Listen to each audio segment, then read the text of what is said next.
আপনারা কি পরিভ্রমণের কথা ভাবছেন আর ভাবছেন সেখানে গিয়ে সাইট সিন কীভাবে করবেন?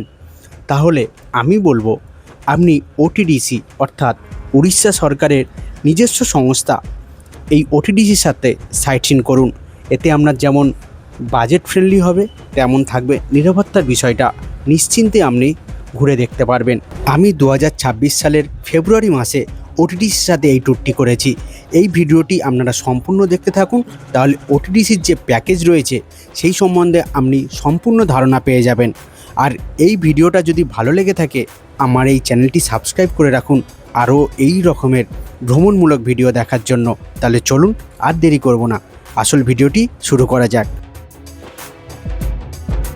যাত্রা শুরুটাই হোক শ্রীচৈতন্য মহাপ্রভুর বিগ্রহ দর্শন থেকে।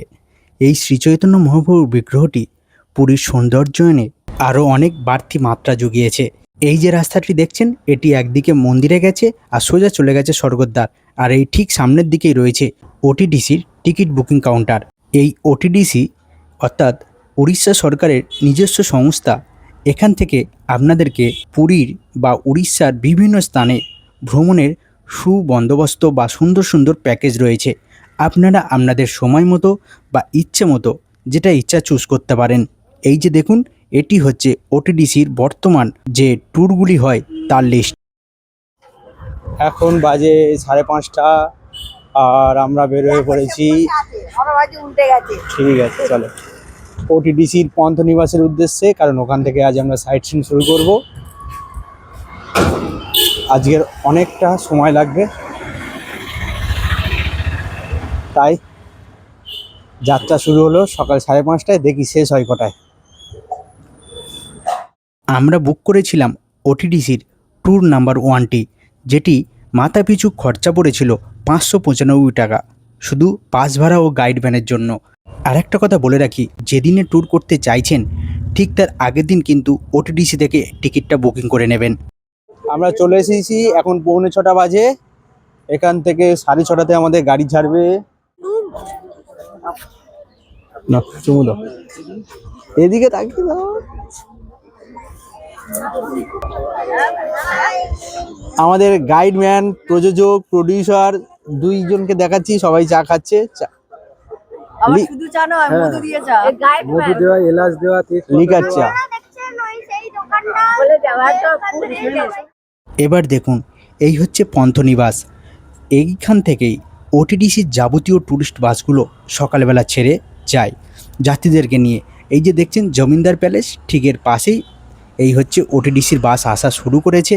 একে একে অনেক বাস আসতে থাকবে, যেহেতু তীর্থযাত্রী বা ভ্রমণার্থীর সংখ্যাও প্রচুর। আজকে এই ভিডিওটি সম্পূর্ণ দেখতে থাকুন, আপনারা ওটিডিসির সম্পূর্ণ তথ্যও পেয়ে যাবেন, আর অনেক কোটি স্থান আপনাদেরকে আজকে ঘুরে দেখাতেও পারবো।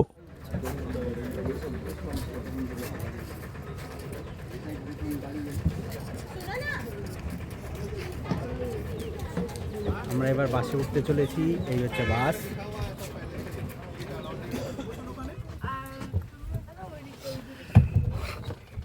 ওটিডিসির প্রত্যেকটি বাসই এসি রয়েছে, আপনারা আপনাদের মতো অ্যাডজাস্ট করে নেবেন। হ্যাঁ, এটা কাল বিচে বলতে বলেছিলাম। আমরা সবাই তো বলেছি। প্রভু জগন্নাথের নাম নিয়ে আমাদের বাস তার যাত্রা শুরু করলো। কুয়াশার পরিমাণটা শুধু দেখো, একটা লেয়ার পরে রয়েছে পুরো। এবার দেখুন, ইনি হলেন আমাদের গাইডম্যান প্লাস এই বাসের কন্ডাক্টর। ইনি আমাদের ওটিডিসির বিভিন্ন নিয়ম বোঝাচ্ছেন, কোন সাইটে কি নিয়ে যেতে পারবো, কোথায় ক্যামেরা অ্যালাউ, কোথাও নেই, সেই সম্পর্কে বোঝাচ্ছেন। আর আজকে আমাদের ট্যুরগুলি হবে এনারই তত্ত্বাবধানে। এনার নাম সোমনাথ রয়। টিফিনটা করে নেবো, সকাল সকাল বের হয়েছি, কেউ টিফিন খায়নি। দেখি এখানে কি কি পাওয়া যায়। বাসে ওঠার পর ওটিডিসি থেকে আমাদেরকে এখানে নামিয়ে দেওয়া হলো 15 মিনিটের জন্য। যেহেতু আমরা ভোরবেলাতে উড়ে এসেছি, তাই সবাই যাতে টিফিনটা করে নিতে পারে। অনেক রকমের খাবার পাওয়া যাচ্ছে, যার যেটা ইচ্ছা খেয়ে নাও। বিভিন্ন রকম মিষ্টির সাথে পুরি, ইডলি, ধোসা প্রভৃতি খাবার রয়েছে, হালুয়া রয়েছে, আপনারা আপনাদের ইচ্ছা মতো খেতেই পারেন। আর এত ভিড় হয়েছে যে খাবার শেষ হয়ে গেছিলো, আবার বানাতে হলো। দেখে দিই কী খাবার নিয়েছি। এই নিন, আমার চামচ লাগবে না, নাও। ঘুগনি পুরি, টিফিন করা কমপ্লিট হয়ে গেছে। তাড়াতাড়ি করে খাওয়া নিয়ে খেয়ে নিলাম। কত করে বাস আবার ছেড়ে দিয়েছে। চলো, আমাদের আসল বাস থেকে নেমে এবার আর একটা গাড়িতে উঠতে হবে, টেম্পো ট্রাভেলার। এই গাড়িতে করেই আমরা ধৌল স্তূপে যাব। এখানে একটা তথ্য আপনাদেরকে দিয়ে রাখি, ট্যুর 1-এ মাথা প্রতি খরচা ছিল 595 টাকা। তার সঙ্গে আজকে আমরা যেখানে যেখানে ঘুরবো সমস্ত সাইট সিন প্লাস তার এন্ট্রি ফি এক্সট্রা পড়েছিল আরও 220 টাকা। সব কিছু মিলিয়ে পড়েছিল আমাদের 815 টাকা। পৌঁছে গেছি আমরা ধবলগিরি, ধবলেশ্বর পাহাড়ের ওপর। এবার আমরা সিঁড়ি ভেঙে ওপরে উঠব। এর আগে অনেকবার ধৌল স্তূপে এসেছি, কিন্তু ওটিডিসির সাথে এই প্রথম। এই ধৌল স্তূপ বা ধবলগিরি নির্মাণ হয়েছিল ভারতীয় বৌদ্ধ সংস্থা ও জাপানীয় বৌদ্ধ সংস্থার তত্ত্বাবধানে। এটি নির্মাণ করা হয়েছে শান্তি স্থাপনার স্মৃতি হিসাবে। এই স্থানেই ঘটেছিল ইতিহাসের ভয়ানক যুদ্ধ কলিঙ্গ। সম্রাট অশোক কলিঙ্গরাজকে আক্রমণ করে তখনকার দিনে প্রায় 1 লক্ষ সেনার হত্যা করেছিলেন। এবং এখানে যে দয়া নদী রয়েছে সেটি তখন এই সৈনিকদের রক্তে লাল হয়ে গিয়েছে। ওই যে দেখছেন, ওইটিই সেই দয়া নদী। আর এই যুদ্ধের পরেই রাজা অশোক ধর্মাশোকে পরিবর্তন হয়েছিল। তারপরে তিনি শুধুই শান্তির বার্তা দিয়েছিলেন। এই মুহূর্তে আমরা পৌঁছে গেছি লিঙ্গরাজ মন্দিরে। এখানে ভগবান শিব এবং ভগবান বিষ্ণুকে একসাথে পূজা করা হয়। দ্বিতীয় দর্শনীয় স্থান হিসাবে আমরা পৌঁছে গেলাম ভুবনেশ্বরের লিঙ্গরাজ মন্দিরে। এখানে ভগবান বিষ্ণু ও ভগবান শিবকে একত্রে পূজা করা হয় এবং এখানেই একমাত্র শিবলিঙ্গের ওপরে তুলসী পাতা অর্পণ করা হয়। আপনাদেরকে দেখাবো এমন একটি স্থান যেখান থেকে আপনারা সমগ্র লিঙ্গরাজ মন্দিরটি দেখতে পাবেন। এটি কিন্তু মন্দিরের বাইরে করা একটি স্ট্যান্ড। সেখান থেকে আপনারা সমগ্র মন্দিরটি খুব ভালোভাবে দেখতে পাবেন এবং ফটোগ্রাফিও করতে পারবেন। এটি ঠিক মন্দিরের পিছন দিকেও অবস্থিত। পুরীর বা উড়িষ্যার সমস্ত মন্দিরে কলিঙ্গ স্থাপত্যের নিদর্শন সুন্দরভাবে পাওয়া যায়। ভুবনেশ্বরকে বলা হয় the temple city of India. এখানে একসময় 7000-এরও বেশি মন্দির ছিল, এখন প্রায় ধ্বংসস্তূপ, বেশ কয়েকটি মন্দির ছাড়া। আর আপাতত প্রাচীন মন্দির বলতে গেলে এই লিঙ্গরাজ মন্দির। তৃতীয় স্থান হিসাবে আমরা পৌঁছে গেলাম উদয়গিরি ও খণ্ডগিরি। তার মধ্যে এটি হচ্ছে উদয়গিরি। এই উদয়গিরিতে এখনও হাতিগুম্ফা শিলালিপি সযত্নে রয়েছে। হয়তো তার লেখা কিছু অস্পষ্ট, কিন্তু এখনও রয়েছে। কলিঙ্গরাজ খারবেল ছিলেন সুশাসক, তার সঙ্গে তিনি ছিলেন ধর্মপ্রাণ ব্যক্তিও। পাথর কেটে এই গুহাগুলি তিনিই নির্মাণ করিয়েছিলেন। মোট 18টি গুহা রয়েছে। হাতিগুম্ফা, পঞ্চপুরী গুম্ফা, রানী গুম্ফা প্রভৃতি। কলিঙ্গরাজ খারবেল নিজে ছিলেন জৈন ধর্মের অবলম্বী। তিনি তাই এই জৈন ধর্মের সাধকদের জন্য এই গুম্ফাগুলো বানিয়েছিলেন, যাতে তারা সাধন ভজন করতে পারেন। আর ওই যে দূরে দেখছেন, ওটি হচ্ছে খণ্ডগিরি। ওখানেও প্রায় 15টি গুম্ফা রয়েছে, গেলে দেখে নেবেন। তাড়াতাড়ি করতে হচ্ছে, কারণ ওটিডিসির একটা নির্দিষ্ট নিয়ম রয়েছে, একটা টাইমিং বেঁধে দেওয়া হয়েছে আমাদের জন্য 40 মিনিট। তার মধ্যে আবার গাড়ির কাছে রিপোর্ট করতে হবে। আপনারা অনেকে ইতিহাসের পাতায় হাতিগুম্ফা শিলালিপির কথা পড়েছেন। এই হচ্ছে সেই হাতিগুম্ফা শিলালিপি। উদয়গিরির মধ্যে হাতিগুম্ফার মধ্যে রয়েছে এই শিলালিপি, যা আপনি দেখতেই পারেন, এখনও রয়েছে। তবে এই উদয়গিরির মধ্যে সবথেকে সুন্দর গুম্ফা যদি বলা হয়, সেটি হচ্ছে এই রানী গুম্ফা। 2 তলা বিশিষ্ট এই গুম্ফার কারুকার্য আপনার মনকে আকৃষ্ট করবেই। এখানে প্রতিটি গুহার আলাদা আলাদা গল্প রয়েছে। ভুবনেশ্বরে গরমটা সত্যিই বেশি। কন্ট্রাক্টর ভাই যেমন বলেছিলেন তেমনই, সত্যিই গরমটা এখানে খুবই বেশি। গরম যতই বেশি হোক না কেন, দর্শনার্থীদের কিন্তু আগমনের সংখ্যাটা নেহাত কম নয়। তাই আমরাও এখানে দর্শন শেষ করে চললাম নন্দনকাননের উদ্দেশ্যে। নন্দনকানন ভারতের দ্বিতীয় বৃহত্তম চিড়িয়াখানা।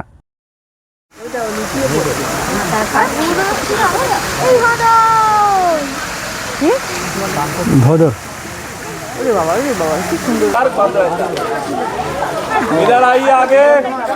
চলো এদিকে চলো, চিতাবাঘের দর্শন পেলাম আমরা। চলো আগিয়ে চলো। এটা শিয়াল না, এটা কুকুর। খানে কে লিয়ে আগে আইয়ে। ভারতের একমাত্র এই স্থানে সাদা বাঘের সংরক্ষণ করা হয়। তাই এই স্থানে সাদা বাঘের জন্য স্পেশাল সাফারির ব্যবস্থা রয়েছে। टाइप का होता है एक अफ्रीकन और एक एशियाटिक। ये एशियाटिक लायन है। এই নন্দনকানন চিড়িয়াখানা বা জু এতটাই বড়, আপনি একদিনে তো সম্ভবই নয়, অন্তত 2 দিন লাগবে সম্পূর্ণ দর্শন করতে। আর এখানে কাঞ্জিয়া নামে একটি সুবৃহৎ হ্রদ রয়েছে। এটা রেটিকুলার পাইথনের বাচ্চা এই দপ্তরের ভেতরে। এই যে প্রাণীটি দেখছেন শুয়ে রয়েছে, এটির নাম ইগুয়ানা। এরপরে আপনারা দেখতে পাবেন জলের মধ্যে ঘুরছে জলহস্তি।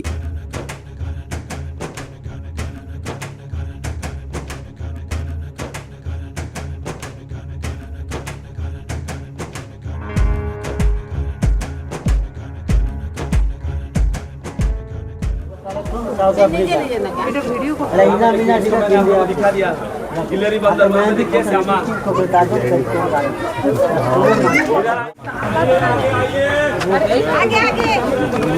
बिट्टू আমার হাত ছাড়ো না বাবা।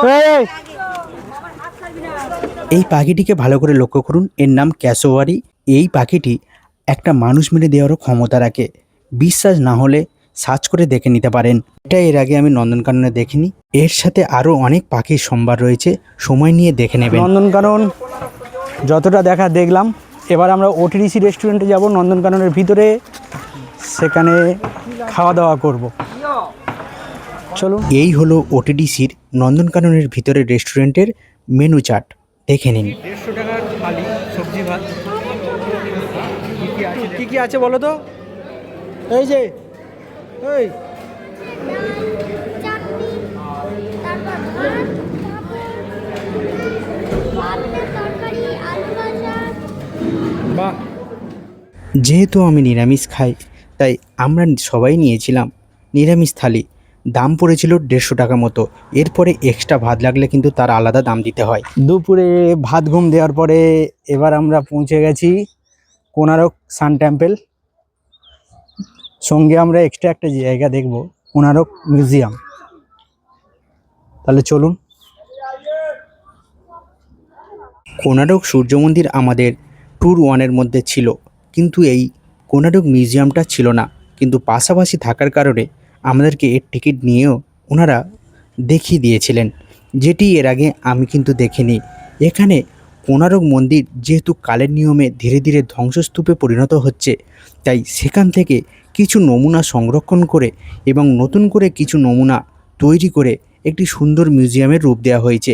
এই যে দেখছেন অরুণ স্তম্ভের প্রতিকৃতি, যেটা কোনারক সূর্য মন্দিরের আগে ছিল, এখন রয়েছে জগন্নাথ শ্রী মন্দিরের সিংহদুয়ারের সামনে।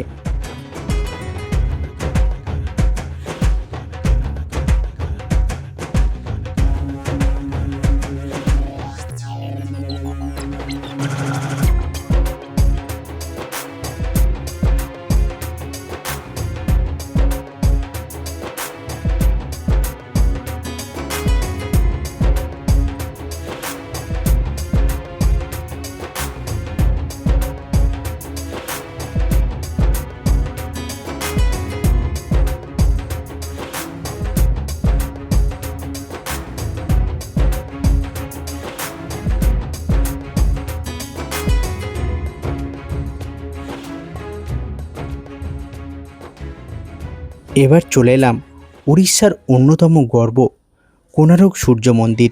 সারা ভারতে প্রথম এই স্থানেই সূর্যদেবকে বিগ্রহ রূপে প্রথম পূজা করা হয়েছিল এবং এখানে প্রথম সূর্যদেবের পূজা করেছিলেন ভগবান শ্রীকৃষ্ণের অন্যতম পুত্র শাম্ব। এই মন্দিরকে ঘিরে রয়েছে অনেক রহস্য। বলা হতো আগে এই মন্দিরের চূড়াতে একটি চৌম্বক ছিল, যার ফলে এই মন্দিরের কাছে সমুদ্রে আগত যে কোনো জাহাজের দিক পরিবর্তন হয়ে যেত, কিন্তু ইংরেজরা এসে তা সব কিছু চুরি করে নিয়ে যায়। এছাড়া এই মন্দিরে রয়েছে ধর্মপদর করুণ কাহিনী। সবথেকে আশ্চর্যের বিষয় হলো এই মন্দিরটি সম্পূর্ণ নির্মাণ হয়েছিল একটি রথের আদলে, ভগবান সূর্যদেবের রথের আদলে, যার 7টি ঘোড়াও ছিল আর 24টি চাকা। বর্তমানে মাত্র একটি ঘোড়ায় অবশিষ্ট। এর সাথে সাথে এই মন্দিরকে একটি জীবন্ত টাইম মেশিন বলা হয়। 24টি চাকা থেকে আপনি সারা বছরের সময় নির্ধারণ করতে পারবেন। আপনি যদি নিয়ম জানেন, আপনি এখনও প্রতিটা দিনে হিসাব, বলা যায় কখন কটা বাজে আপনি ঘড়ি না দেখেও বলতে পারবেন। তাই এর সম্পূর্ণ ইতিহাস নিয়ে একটি ভিডিও দেওয়া রয়েছে। চলুন এবার দেখে নিই চন্দ্রভাগা সি বিচ। এই চন্দ্রভাগা নদীর প্রাচীন নাম ছিল প্রাচী, আর ওই যে দূরে ওই হচ্ছে সমুদ্র, আর এই হচ্ছে নদী। এই প্রাচী নদীতে একসময় সুমন্য ঋষির কন্যা চন্দ্রা দেবী আত্মহত্যা করেছিলেন। তাই তার স্মৃতি রক্ষার্থে তখন থেকে এই নদীর নাম হয় চন্দ্রভাগা। কিন্তু এখন এই চন্দ্রভাগা নদীটি সমুদ্রের সাথে মিশে একাকার হয়ে গেছে। এখান থেকে আপনারা বোট রাইডিং করতে পারেন। বিভিন্ন দামের বিভিন্ন সময়ের ওপর বোট এখানে ভাড়ায় পাওয়া যায়। আর এখানে সবথেকে দর্শনীয় বিষয় হলো সূর্যাস্ত বা সূর্যোদয়, দুটি এখান থেকে অপূর্ব লাগে। এখানে যে বোট ভাড়া তার দর কত তা আমি এই ছবিতে দিয়ে দিলাম, আপনারা দেখে নেবেন। এবার আমরা দেখে নেব রামাচণ্ডী টেম্পল। এই রামাচণ্ডী টেম্পলের পিছনেই চন্দ্রভাগা বিচে আমরা গিয়েছিলাম, কিন্তু এই মন্দিরের ভিতরে ক্যামেরা অ্যালাউ নেই, তাই আমি বাইরে থেকেই আপনাদেরকে দেখিয়ে দিলাম। এখানে ভগবান শিবের এবং মাতা দুর্গার একটি মন্দির রয়েছে। এখানে আমাদের সময় দেওয়া হয়েছিল মাত্র 10 মিনিট, কারণ অনেক কটি স্থান আমাদেরকে একসাথে কভার করা হচ্ছিল। এরপরেই চলুন অন্যতম বিখ্যাত স্থান স্যান্ড আর্ট।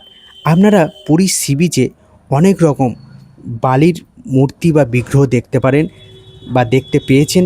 এর আগে দেখবেন অনেক শিল্পী একটা বালির মূর্তি বা বিগ্রহ বানিয়ে আপনাদের কাছ থেকে ডোনেশন চায়। সেই সমস্ত বিগ্রহ বা তার থেকে আরও বেটার বিগ্রহ আপনি এখানে একসঙ্গে অনেকগুলি দেখতে পারবেন। এটি স্যান্ড আর্ট একাডেমি বলে পরিচিত। এখানে বাচ্চাদের সময়টা দিব্যি কেটে যায়।